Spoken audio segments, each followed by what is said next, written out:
simultanément aux questions de la crise sociale, économique, environnementale et démocratique.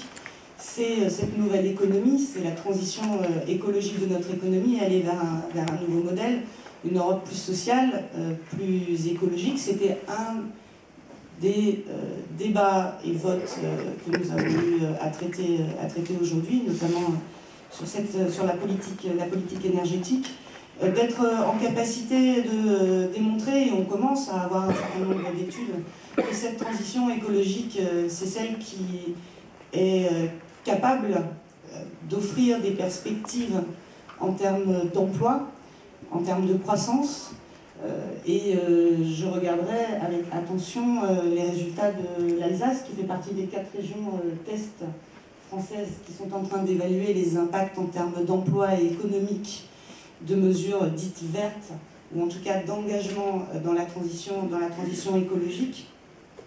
Et puis, dans le domaine social, on a eu des loupés sur cette mandature.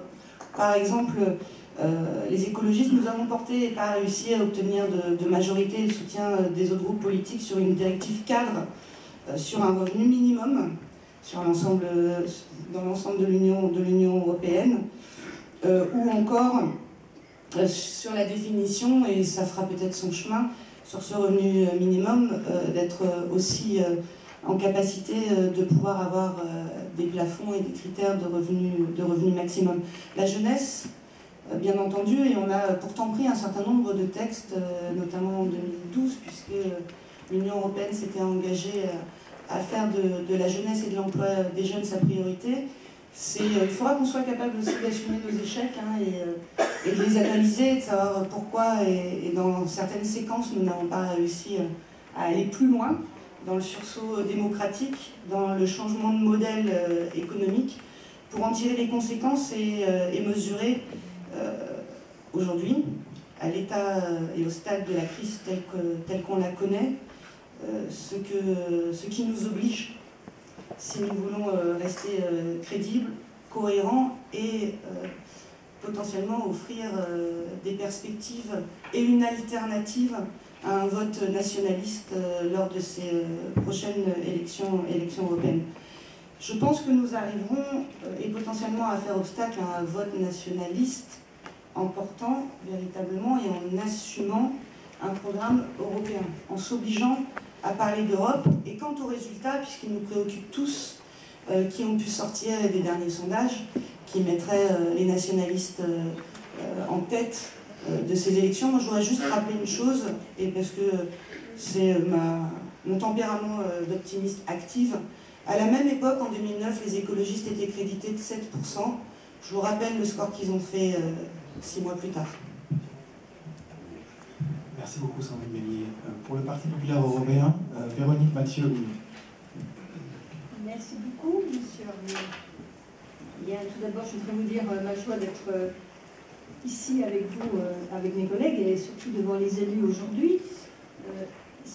Vous savez bien que nous avons une eurocirconscription qui connaît l'Europe, qui la vit, déjà parce qu'elle a de nombreux, quelles que soient les régions d'ailleurs, de l'eurocirconscription, elle a de nombreux transfrontaliers, mais aussi des projets, souvent des projets Interreg qui sont très vivants et que les citoyens connaissent bien.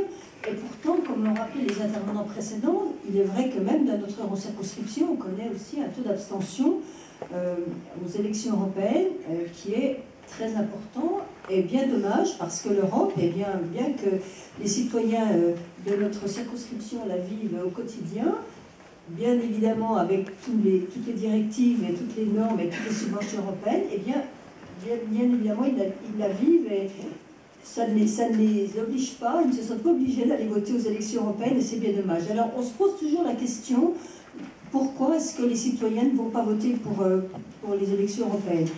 Je pense que la raison, c'est qu'il y a déjà un décalage dans le temps entre la législation que nous adoptons au Parlement européen et le moment où elle s'applique sur le terrain. Il y a toujours 2 ou 3 ans entre le moment de l'adoption et la transposition des directives européennes, entre le moment où ça passe au Sénat, l'Assemblée nationale, et le moment de la mise en œuvre sur le terrain.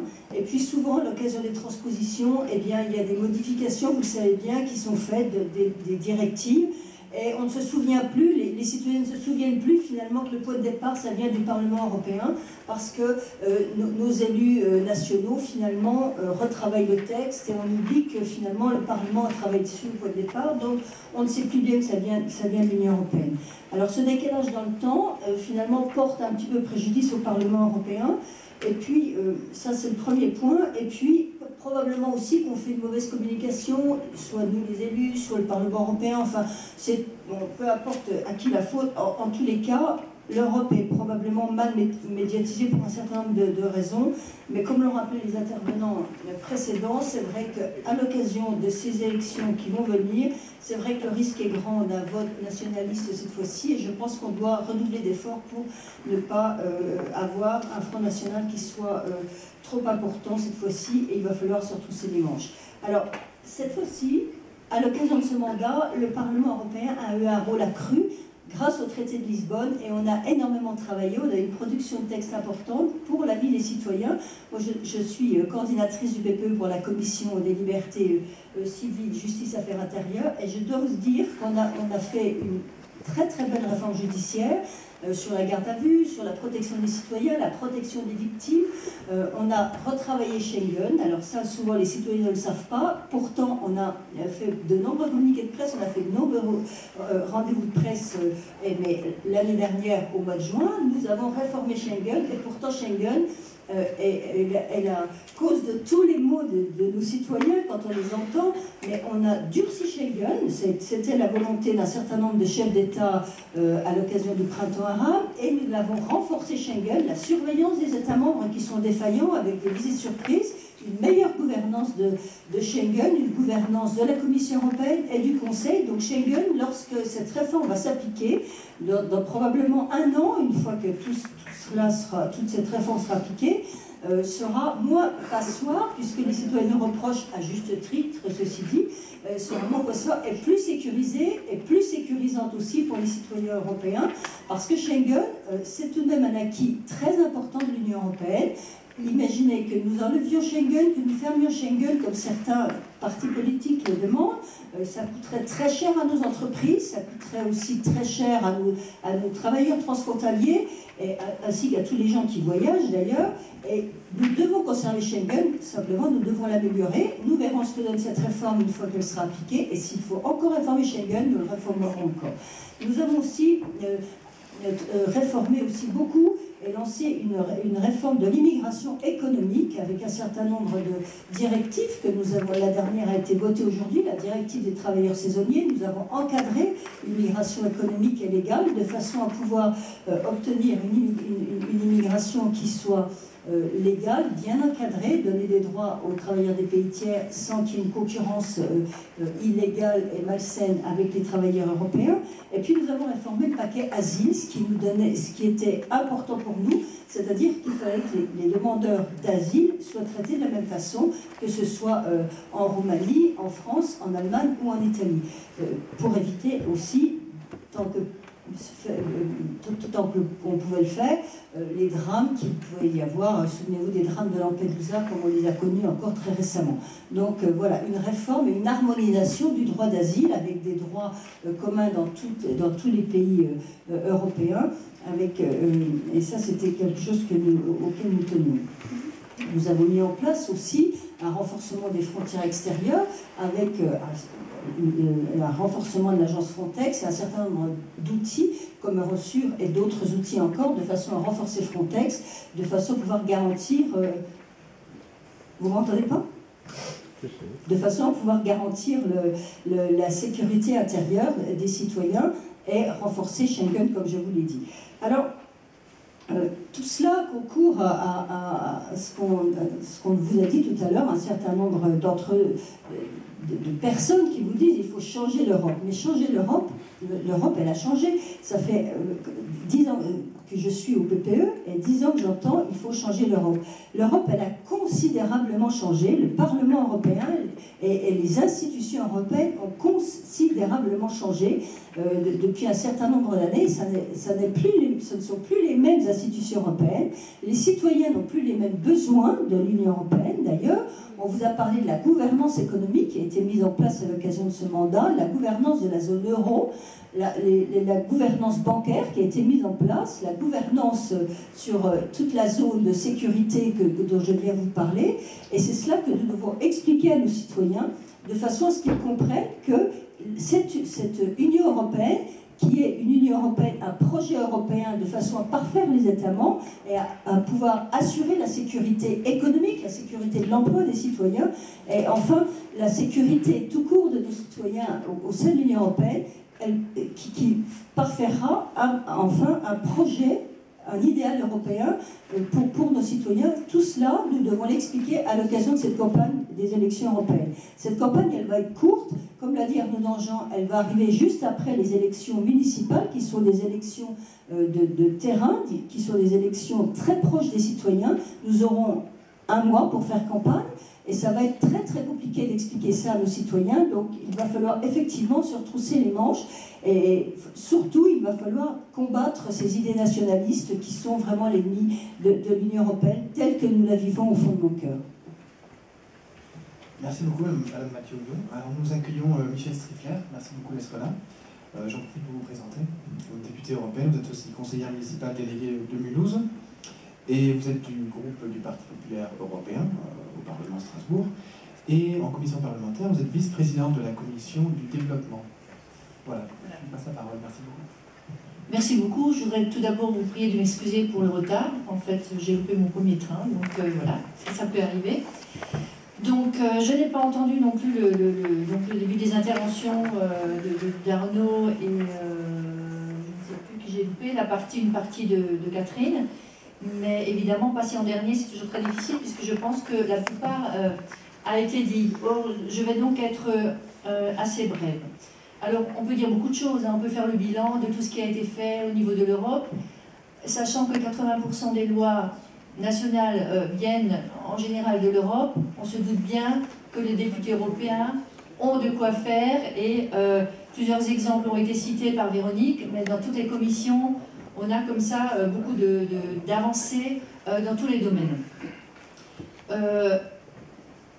Moi, ce que je voudrais vous dire aujourd'hui, c'est... je suis persuadée d'une chose, c'est que, bien sûr, nous savons que les électeurs ne se déplacent pas beaucoup pour les élections européennes, mais je crois qu'il faudrait que nous balayions aussi devant notre porte. Aujourd'hui, comment dire, nous n'avons absolument pas de relais sur ce qui est fait au Parlement européen. Aujourd'hui, les médias ne parlent pas des avancées de tout ce que nous faisons au Parlement européen. Donc, j'ai rien contre un média en particulier, mais c'est quand même, ce n'est pas normal.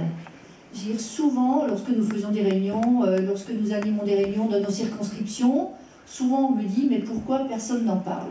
Nous faisons tous, je pense, des communiqués de presse sur ce que nous faisons des vidéos, nous faisons plein de choses, les médias n'en parlent pas. À un moment donné, il faudra aussi se poser les vraies questions. Après, il y a des élus, comme le disait Catherine Trautmann, à un moment donné, il faut penser Europe. Il ne faut pas seulement penser il ne faut pas que chacun défende uniquement son pays. Or, souvent, très souvent même, le député européen, eh bien, il va d'abord penser aux intérêts de son pays. D'accord, nous sommes députés européens élus dans notre pays, mais nous devons garder l'esprit européen. Et souvent, j'ai l'impression que cet esprit européen, eh bien, n'est pas partagé. Nous voyons d'ailleurs l'intérêt que nous porte notre pays en ce qui concerne les élections européennes, que ce soit dans tel ou tel parti, exception faite chez les Verts, il faut bien le reconnaître, nous plaçons en tête de liste des gens qui n'en ont que faire de l'Europe, des gens qui ont critiqué l'Europe, des gens qui ne voulaient pas de poste européen. Or, nous plaçons des gens que j'appelle des divas en tête de liste Parce que ben c'est comme ça. En France, ça marche comme ça.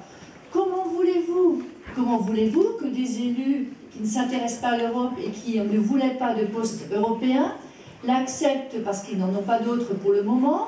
Comment voulez-vous qu'ils défendent l'Europe? Pourquoi croyez-vous que les Allemands ont les meilleures places au Parlement européen? Nous ne savons, ça ne peut pas continuer à marcher comme ça. Moi, je suis dans la commission du développement, je suis rapporteur du Parlement pour l'aide humanitaire.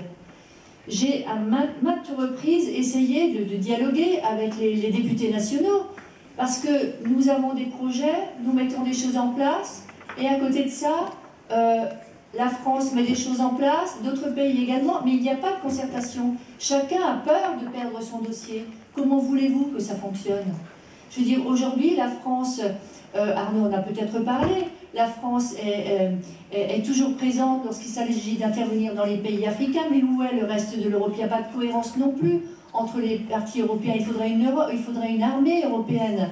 Donc, à un moment donné, je crois que, d'accord, l'Europe va mieux, il y a le traité de Lisbonne, d'accord, toutes ces choses-là avancent, mais nous sommes freinés par tous ces aspects un petit peu pratiques, dirons-nous, et je crois qu'à un moment donné, il faut que nous balayions devant notre porte. Comment voulez-vous qu'un député européen qui exerce encore 2 autres mandats exécutifs fasse son travail convenablement? Ce n'est pas possible.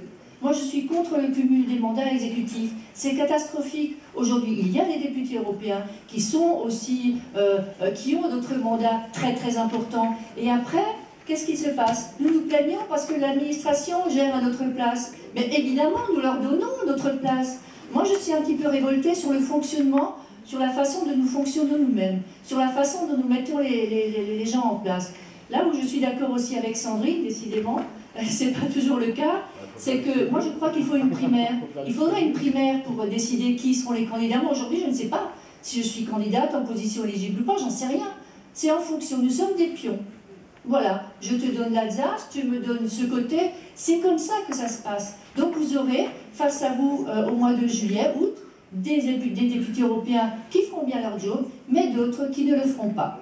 Donc ça, moi je crois qu'il faut aussi, c'est à vous aussi de faire monter ces systèmes qui ne fonctionnent plus. Et je crois qu'à un moment donné, il va falloir que nous revendiquions un autre système, aussi bien sur le fonctionnement de l'Europe et des députés européens par rapport au national, mais aussi sur la façon dont on nomme les têtes de liste et les personnes éligibles sur les listes. Voilà ce que je voulais dire aujourd'hui. C'est un petit peu un coup de gueule, puisque tout le reste a été dit. Mais je crois qu'il serait temps de revoir le fonctionnement. Si nous voulons que l'Europe soit forte, il faut des députés européens qui prennent le temps, qui ont le temps de s'en occuper, qui ont le temps de défendre les dossiers. Et l'Europe doit être forte parce que, à côté de nous, il y a des grandes nations, il y a l'Inde, il y a la Chine. Et ben, je peux vous dire, moi qui suis souvent en Afrique, eh bien, ils sont en train de phagocyter tous ces pays, toutes ces richesses que nous laissons partir parce que eh bien, nous avons d'autres chats à fouetter, comme c'est le cas en ce moment. Ça fait 3 semaines que nous devons courir, faire des allers-retours à Paris pour justifier notre place sur les prochaines élections. Voilà un peu le coup de gueule. Je crois qu'il faut dire les choses et moi je suis, voilà, c'est mon caractère, j'ai envie de vous dire les choses telles qu'elles sont. Voilà. Merci beaucoup. Merci beaucoup. Je crois que M. Dangeau doit aller en plénière. Il faut revenir sur la situation en Centrafrique. Ben voilà. L'Alsace en Centrafrique. Il ne faut pas généraliser. Voilà, mais écoutez, est-ce que nous avons le temps? Je me tourne vers... Une dizaine de minutes peut-être, une dizaine de minutes peut-être. D'accord, ok. Et bien écoutez, voilà, nous allons prendre une question. Oui. Merci de vous présenter. Bonjour. Si vous adressez la question à une députée en particulier. Merci. Oui, bonjour, Yoni Choucroune du Conseil régional. Je souhaiterais rebondir sur l'intervention de Madame Trottmann. Madame Trottmann, vous nous avez dit que, je vous cite, les électeurs iront vers les candidats et les partis qui apporteront les réponses les plus pertinentes à la crise. Alors Madame Trottmann, je vous le dis sans embâche, et ça rejoint peut-être ce que disait Madame Strifler, je ne pense pas, honnêtement, que les électeurs iront vers ces candidats-là. Parce qu'aujourd'hui, on le sait très bien, les candidats aux européennes ne sont pas forcément, je dis bien forcément, des spécialistes des questions européennes. On en a l'exemple dans la circonscription Grand Est. Vous en êtes d'ailleurs les représentants et pour une certaine mesure, pour ma part, je pense, les victimes. On le voit que ce soit au Parti populaire européen ou au Parti socialiste. On met des gens en tête de liste qui ne sont pas du tout des experts de l'Europe. Alors je ne veux citer personne. Je parle pour les deux partis que je suis de plus près. Il y a un réel problème. J'en suis vraiment désolé pour vous. Monsieur Danjean est parti également. Je trouve ça injuste. Et honnêtement, les citoyens n'iront pas vers ces partis-là. Et c'est irresponsable de la part des partis politiques et notamment de la commission d'investiture de choisir des candidats qui ne connaissent rien sur les dossiers européens. D'autant plus qu'un candidat ne peut pas venir, un nouveau candidat ne peut pas venir tous les 5 ans. Le Parlement européen ne fonctionne pas comme la politique nationale. Les dossiers à traiter sont très longs. Souvent, ça nécessite plus qu'une mandature, qu'une législature. On le voit dans les pays, dans nos pays voisins. Les Allemands restent beaucoup plus longtemps que les Français au Parlement européen. Alors, si c'est une opération de recyclage des personnalités politiques nationales, il faut le dire honnêtement, et que les partis politiques ne s'étonnent pas si les voix iront vers les partis eurosceptiques. Merci. Et votre question, Madame Trautmann, j'ai bien dit des partis que je connais le mieux.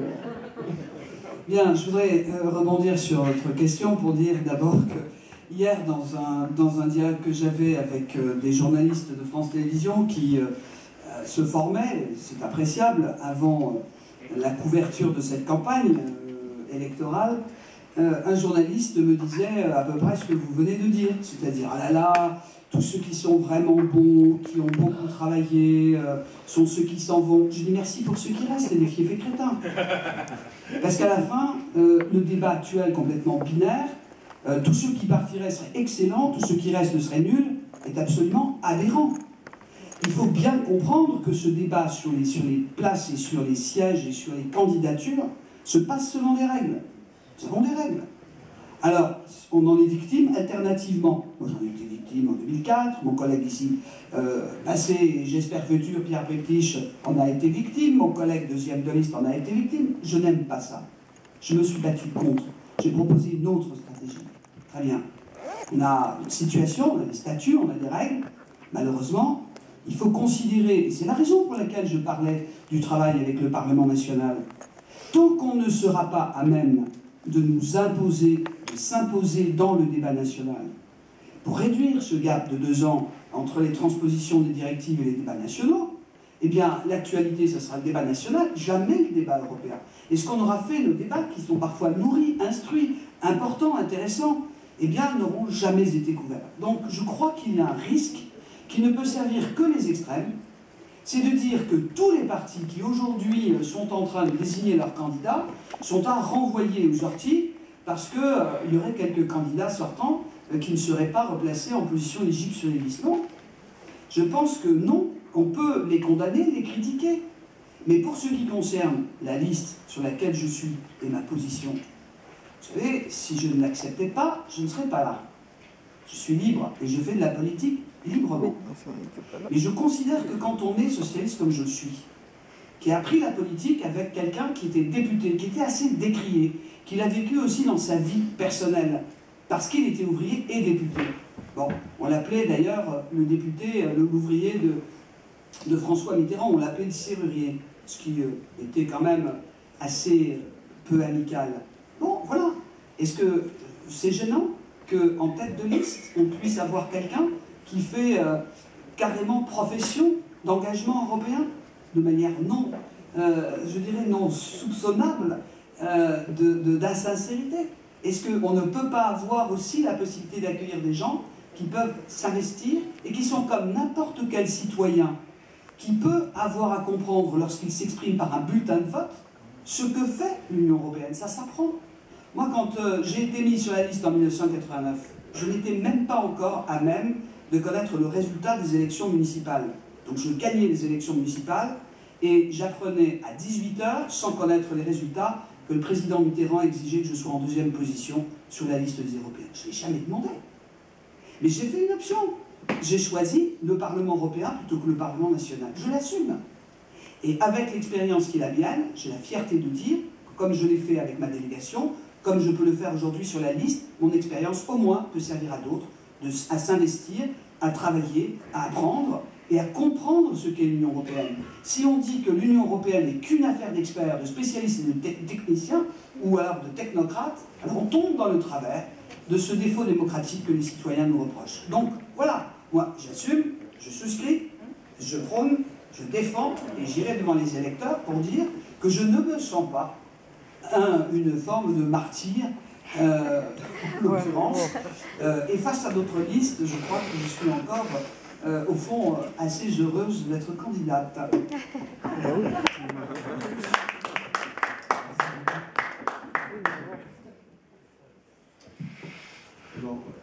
Je m'appelle Franck Vermeulen, je suis européen de nationalité belge. Peut-être que je n'ai pas ma place ici, mais comme c'est un débat... Alors justement, si je peux participer... En gros, si j'ai bien compris, vous êtes tous d'accord pour dire que ce qui manque avant tout, c'est un projet européen, une compréhension de ce qu'est l'Europe. Mais alors, il y a une chose que je ne comprends pas. C'est que le taux de participation depuis 1979 à 2009, il est passé en gros... à 9 de 60 à 40%. Il y a une exception.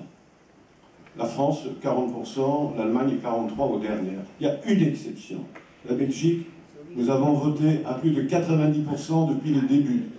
Expliquez-moi ça, s'il vous plaît.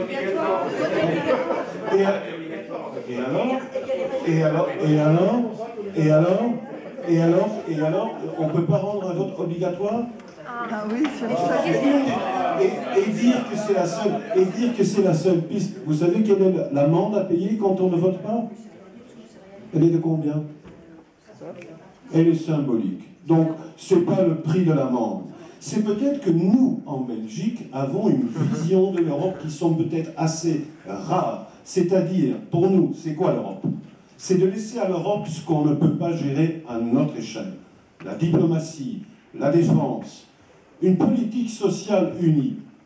Par contre, laissez-nous gérer ce qui est à notre échelle, c'est-à-dire autour de notre beffroi, la sécurité, c'est-à-dire...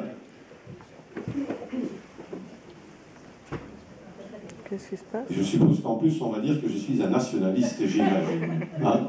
Je ne suis pas un nationaliste, je vous rassure, et je ne vote pas où on pourrait penser. Je suis un Européen convaincu, et je pense que ce qui manque avant tout, c'est une vision de l'Europe. Et cette vision de l'Europe, ben, on ne la prend pas dans les livres. Il faut la vivre, et il faut beaucoup de temps. Merci beaucoup, monsieur. Nous allons passer au débat suivant. Madame Béni, Sandrine Béni, pour conclure. Merci.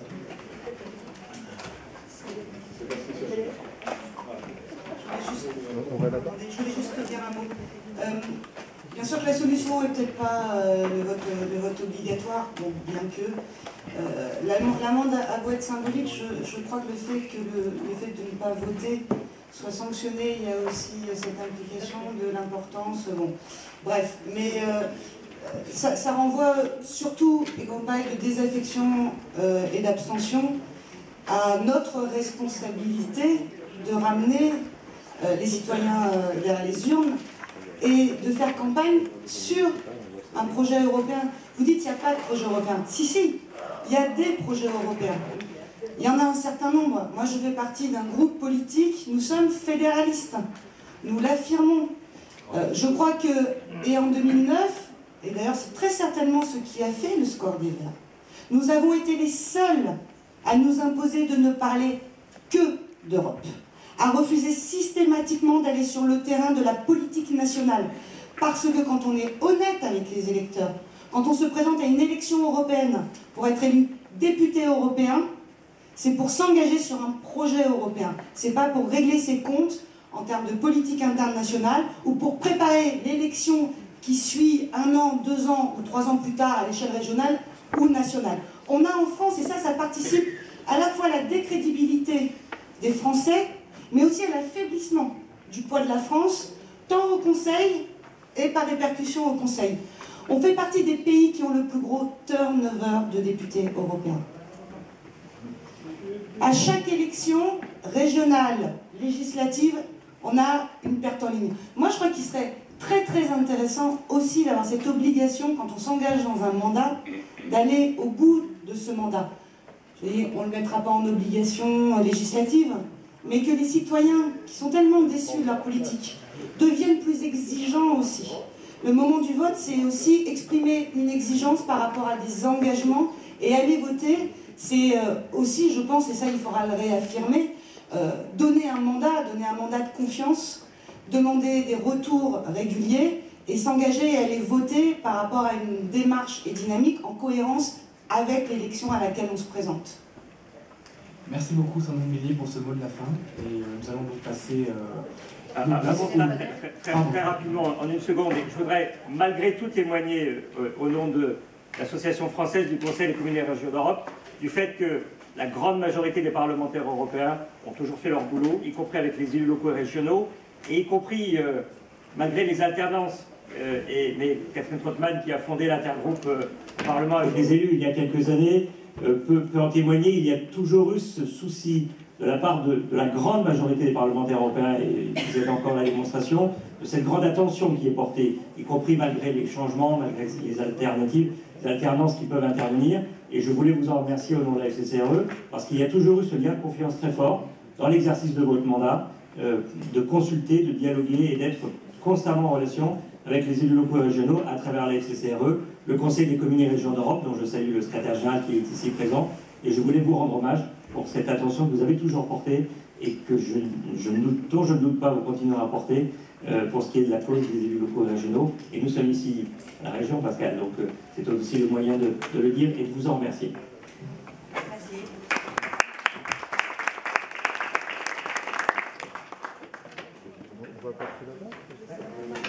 Ah, c'est fini? Comment? Et la deuxième partie.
Bien.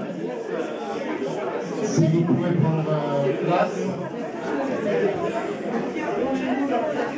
En remerciant les intervenants précédents, nous allons essayer de...